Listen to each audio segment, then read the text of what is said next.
5ویں جماعت کے عزیز طلباء و طالبات، السلام علیکم۔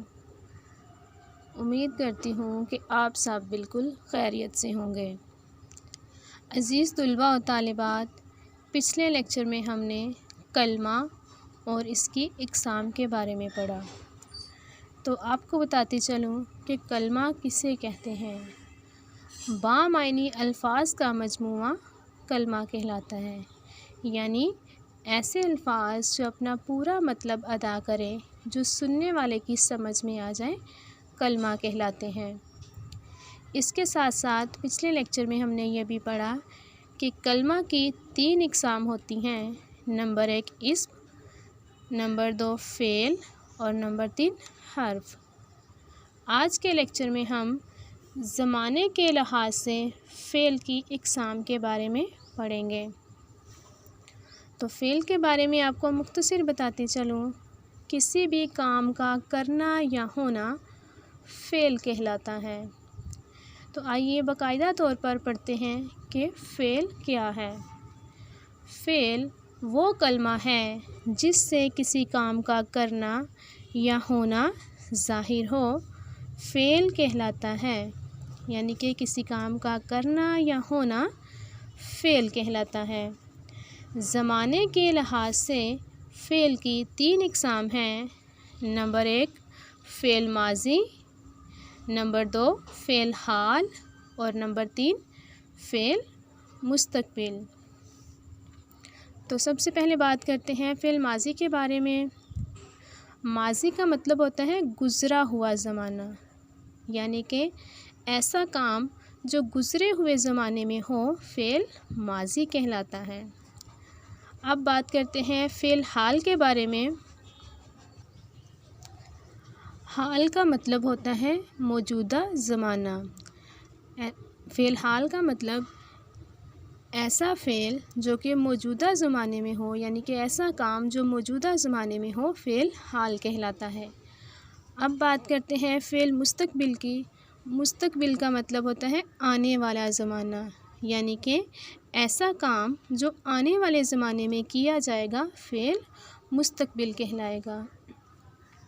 تو طلباء و طالبات، آئیے تفصیلاً پڑھتے ہیں کہ فعل ماضی کیا ہے اور اس کی کتنی اقسام ہیں۔ وہ فعل جس میں کسی کام کا کرنا یا ہونا گزرے ہوئے زمانے میں پایا جائے، یعنی کہ ایسا کام جو زمانہ ماضی میں گزر چکا ہو، فعل ماضی کہلاتا ہے۔ جیسے اسلم نے پانی پیا، تو اس میں جو لفظ پیا ہے یہ زمانہ ماضی کو ظاہر کرتا ہے۔ فعل ماضی کی 6 اقسام ہیں۔ نمبر 1 ماضی مطلق، نمبر 2 ماضی قریب، نمبر 3 ماضی بعید، نمبر 4 ماضی استمراری، نمبر 5 ماضی شکیہ، نمبر 6 ماضی تمنائی یا شرطی۔ تو آئیے سب سے پہلے پڑھتے ہیں کہ ماضی مطلق کیا ہے۔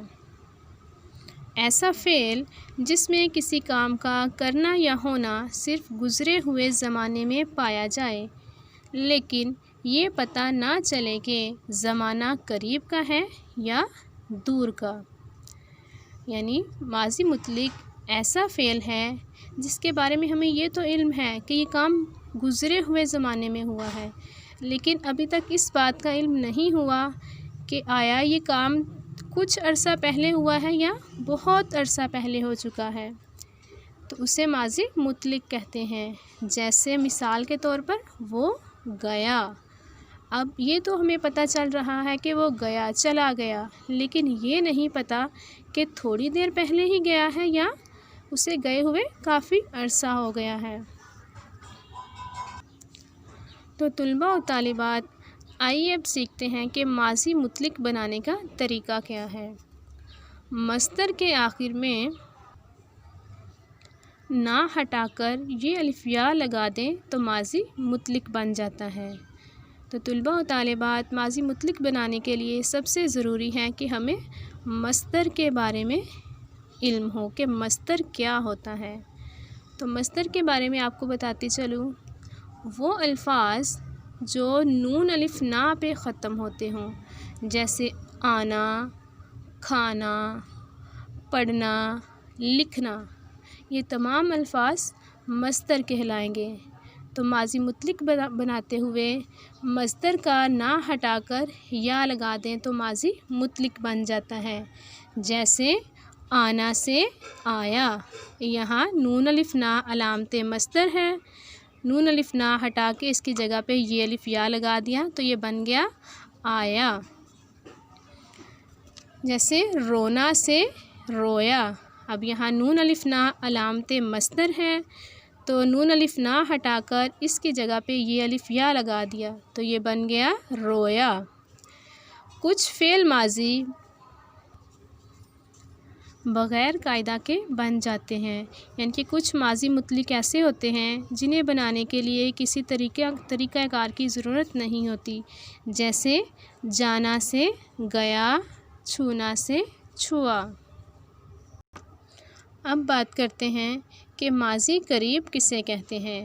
ایسا فعل جس میں کسی کام کا کرنا یا ہونا زمانہ قریب میں معلوم ہو، ماضی قریب کہلاتا ہے۔ یعنی کہ ایسا فعل جس کے بارے میں ہمیں علم ہو کہ یہ قریب کے زمانے میں واقع ہوا ہے، یعنی کچھ عرصہ ہی ہوا ہے اس کام کو ہوتے ہوئے، تو یہ ماضی قریب کہلائے گا۔ جیسے وحید رویا ہے، نجم نے نماز پڑھی ہے۔ ہمیں علم ہے کہ یہ کام ہوا تو ماضی میں ہے، اور ہم اس بارے میں بھی جانتے ہیں کہ کچھ دیر پہلے ہی ہوا ہے یا کچھ روز پہلے ہی ہوا ہے۔ آپ نے خط لکھا ہے۔ اب سیکھتے ہیں کہ ماضی قریب بنانے کا طریقہ کیا ہے۔ ماضی مطلق کے آخر میں ہے لگا دینے سے ماضی قریب بن جاتا ہے۔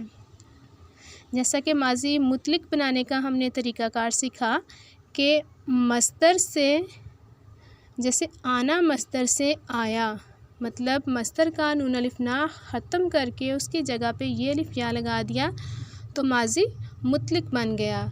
تو ماضی قریب بنانے کا طریقہ یہ ہے کہ ماضی مطلق کے آخر میں ہے لگا دینے سے ماضی قریب بن جاتا ہے۔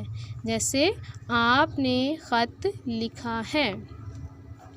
اب پڑھتے ہیں کہ ماضی بعید کیا ہے۔ بعید کا مطلب ہوتا ہے دور۔ ایسا فعل جس میں کسی کام کا کرنا یا ہونا گزرے ہوئے دور کے زمانے میں پایا جائے۔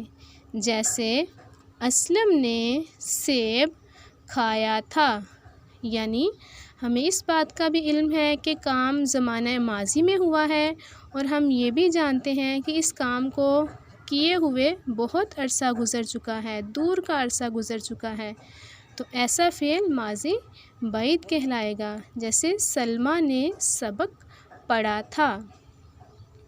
اب سیکھتے ہیں کہ ماضی بعید بنانے کا طریقہ کیا ہے۔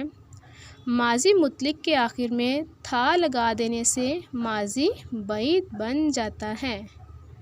جیسے اٹھانا مصدر سے اٹھایا۔ ماضی مطلق بنانے کا طریقہ ہم نے یہ سیکھا کہ نون الف نا ختم کر کے اس کی جگہ پہ یہ الف یا لگا دیا جاتا ہے تو ماضی مطلق بن جاتا ہے۔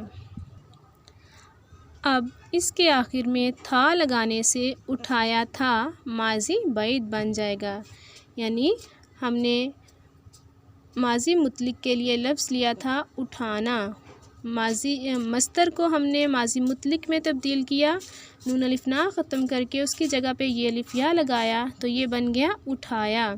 اور ماضی بعید بنانے کا طریقہ یہ تھا کہ ماضی مطلق کے ساتھ تھا لگا دینے سے ماضی بعید بن جاتا ہے۔ تو عزیز طلباء و طالبات، آج کے لیکچر میں ہم نے زمانے کے لحاظ سے فعل کی اقسام کے بارے میں پڑھا، اور اس کے ساتھ ساتھ ہم نے فعل ماضی کی 3 اقسام کے بارے میں پڑھا۔ کل کے لیکچر میں ہم انشاءاللہ فعل ماضی کی باقی 3 اقسام کا مطالعہ کریں گے۔ امید کرتی ہوں کہ آج کے لیکچر میں ہم نے زمانے کے لحاظ سے فعل کی جو اقسام پڑھی ہیں تمام طلباء و طالبات اس کو بخوبی سمجھ چکے ہوں گے اور اس کو اچھے سے یاد کریں گے۔ آج تک کے لیے اتنا ہی۔ اللہ حافظ۔